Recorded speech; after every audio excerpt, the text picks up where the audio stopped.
समाजवादी के मुखिया अखिलेश यादव बिजनौर जनपद के नूरपुर में पहुंचे, जिनका फूल मालाओं से स्वागत किया गया। समाजवादी सामाजिक न्याय यात्रा का समापन समारोह पश्चिम उत्तर प्रदेश के बिजनौर के नूरपुर में समापन किया गया। खालसा इंटर कॉलेज में पूर्व मुख्यमंत्री अखिलेश यादव ने समाजवादी सामाजिक न्याय यात्रा का समापन बिजनौर जनपद के नूरपुर में माननीय विधायक राम अवतार सैनी के नूरपुर विधानसभा में समापन किया। समापन यात्रा में समाजवादी के कार्यकर्ता और ग्राउंड में पहुंचे हजारों की तादाद में दर्शकों ने अखिलेश यादव का जोरदार स्वागत किया। अखिलेश यादव ने भाजपा पर निशाना साधते हुए कहा कि जब अंग्रेजी में झूठ बोलती है, अब गरीब और असहाय लोगों को उन्हें योजनाओं से वंचित रहते हैं और पीड़ितों को इंसाफ नहीं मिलता है। ऐसी तमाम बातों पर विस्तार पूर्वक अखिलेश यादव ने भाजपा पर निशाना साधते हुए 2024 में होने वाले चुनाव का लक्ष्य रखा और मंच पर बैठे विधायक और सांसदों ने अखिलेश यादव का हौसला बढ़ाया। पश्चिम उत्तर प्रदेश के 16 जिलों में समाजवादी सामाजिक न्याय यात्रा का आज माननीय पूर्व मुख्यमंत्री अखिलेश यादव के द्वारा बिजनौर जनपद के नूरपुर में समापन किया गया।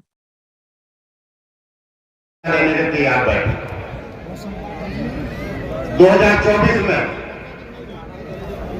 निश्चित रूप से पूरी ताकत के साथ सब लोग जुटने का काम कर रहे हैं और अध्यक्ष जी, मैं आपका आभारी हूं कि आपने पीडीए का फार्मूला दिया और ये बात आपकी 100% सही है कि उत्तर प्रदेश में अगर एनडीए को हराएगा तो पीडीए हराने का काम।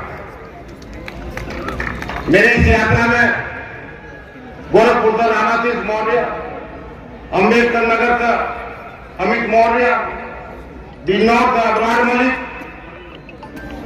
और कार्यक्रम की अध्यक्षता कर रहे समाजवादी पार्टी के जिला अध्यक्ष अनिल यादव जी, मंच पर बैठे हुए समाजवादी पार्टी के विधायक हाजी तस्लीम अहमद साहब, जो पार्टी के विधायक हैं, राम अवतार सैनी को बहुत वो जानना चाहते थे कि आखिरकार ये समाजवादी सामाजिक न्याय यात्रा कहां जा रही है। मैंने प्रेस के साथियों से कहा कि आज चल करके उत्तर प्रदेश के कई जिलों से होकर के जाएगी और जब अंतिम पड़ाव होगा इसका, तब जाकर के मैं इनका स्वागत भी करूंगा, बधाई भी दूंगा। मैं इनके सभी साथियों को बधाई देता हूं। जिन जिन जिलों में ये होकर के आए हैं, उन जिलों में सभी नेता कार्यकर्ता जो इनके कार्यक्रमों में, तो ये नई चार्जशीट तैयार रखते हैं। उधर आपको बेल मिली, इधर चार्जशीट नहीं लगा दी। ये नए तरह का जीरो टॉलरेंस सरकार में काम हो रहा है। मैं कानपुर की घटना बताना चाहता हूं आपको। एक किसान गरीब,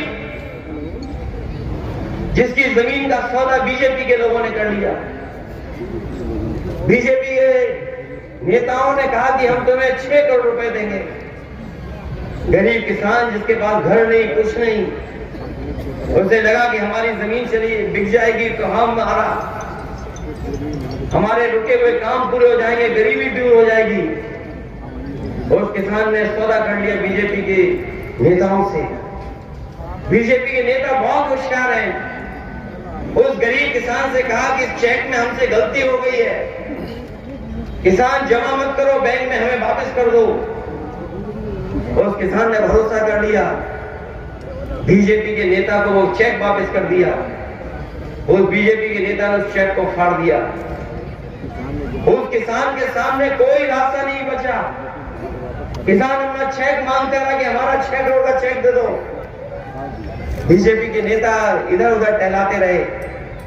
कई दिनों चक्कर काटने के बाद मजबूरी में उसने आत्महत्या कर ली और आत्महत्या करने के बाद आज भी उस परिवार को न्याय नहीं मिल रहा है। न केवल न्याय, बल्कि जो समय समय पर बीजेपी के लोग अपना बुलडोजर लेकर के चलते हैं, उस बुलडोजर का लगता है ड्राइवर बुलडोजर छोड़ के भाग गया है। और वो ड्राइवर इसलिए भागा है क्योंकि बीजेपी के नेता ने 6 करोड़ रुपए उस गरीब किसान से छीन लिए। अभी लखनऊ में हमने टीवी और उसमें देखा होगा, एक घटना हुई, कारण कुछ भी हो, पुलिस के एक अधिकारी को किसी ने मार दिया और 2-3 दिन बाद क्या यही बीजेपी का जीरो टॉलरेंस है लॉ एंड ऑर्डर के लिए? क्या यही जीरो टॉलरेंस है उनका कि अगर दूसरे दल का है कोई तो उस पर झूठे मुकदमे लगेंगे, और अगर उनका होगा तो कोई मुकदमा नहीं लगेगा और उसका सम्मान होगा? उसके लिए ना बुलडोजर है, ना पुलिस है, ना कुछ है। लेकिन उनके विरोधी लोग हैं तो उनके लिए झूठे मुकदमे भी हैं और भी तमाम चीजें हैं। इसलिए मैं आप सबसे इस मौके पर यही कहना चाहता हूं, ये बुलडोजर वाली सरकार के लिए हटाने के लिए हम लोगों ने बहुत कोशिश की। 2022 का चुनाव ऐसा ऐतिहासिक चुनाव था, कोई नहीं मान रहा था कि बीजेपी नहीं जा रही है। हम लोगों ने पूरे जोश और उत्साह के साथ मतदान भी किया, लेकिन मामूली वोटों से हम लोग रह गए। ये जिला वो है जहां पर कम वोटों से हार गए। ये बात मैं इसलिए कह रहा हूं कि 24 का चुनाव केवल दिल्ली सरकार जो बाबा साहब भीमराव अम्बेडकर जी के सिद्धांतों पर चल करके डॉक्टर राम मनोहर लोहिया जी को उनके फैसलों को आगे बढ़ा करके और नेताजी ने जो संघर्ष किया उसका रास्ता बना करके प्रदेश को, देश को नई दिशा देना चाहती है। हम बधाई देते हैं अपने रामदास सैनी जी और उनके समाज के लोगों को जिन्होंने ये फैसला लेकर के इस यात्रा को इतने जिलों में ले जा करके और आज अब समापन किया है, तो बड़ी संख्या में लोग आए हैं। मैं आपको बधाई देता हूं और आई हुई जनता का भी धन्यवाद देता हूं और इस उम्मीद, इस भरोसे के साथ कि आने वाले समय में जो संघर्ष चलने जा रहा है, जो लड़ाई छिड़ने जा रही है, उसमें आप सब लोग मिलकर के समाजवादियों का साथ देना, समाजवादी पार्टी विकल्प के रूप में भारतीय जनता पार्टी का मुकाबला करने के काम करेगी और उत्तर प्रदेश से भारतीय जनता पार्टी कैसे बाहर जाए उस दिशा में हम लोग काम करेंगे। इन्हीं शर्तों के साथ अपने